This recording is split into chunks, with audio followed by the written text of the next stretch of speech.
გორის მწერალთა სახლის ინიციატივით წიგნი სახელწოდებით გორი ქართულ პოეზიაში დაიბეჭდა. კრებულში შესულია 100-ზე მეტი ავტორის ლექსი, რომელიც გორს ეძღვნება. მწერალთა სახლის ხელმძღვანელის მარინა ჯალიაშვილის თქმით, იდეა შექმნილი იყო კრებული, რომელიც მთლიანად გორს მიეძღვნებოდა წლების განმავლობაში არსებობდა.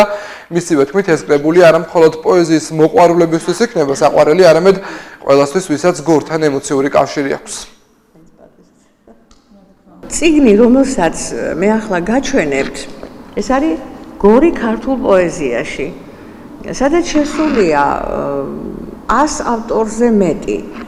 ეს წლების მანძილზე იყო ეს იდეა, ძალიან ადრე პატარა მინიატურული წიგნი იყო გაკეთებული ამისი, მაგრამ ბატონმა ჯემალმა და ზაურმა წაქაძემ შეადგინეს ეს, მაგრამ ეს იყო ძალიან მცირე ფორმის.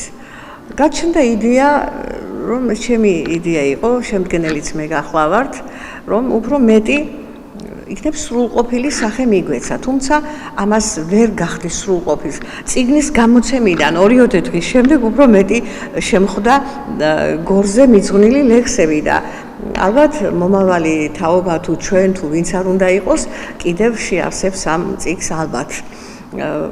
ძალიან დაწყებილი მეფე არჩილიდან დღემდე თუ კი ვინმეს დაუწერია და რა თქმა უნდა ეს არასრული სია ჩვენ ხელთ მოხდა, ჩვენ გამოცხადებული გქონდა და ვისაც ხელთ ეწიფებოდა შემოგვაწოდა მასალა, ჩვენ ეს შევიტანეთ.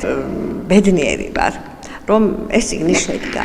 ამ დღეებში იყო აქ ავტორებთან შეხვედრა, ჩვენ მათ გადავეცით ეს წიგნი, იყო ძალიან ლამაზი და ბედნიერი სახეები.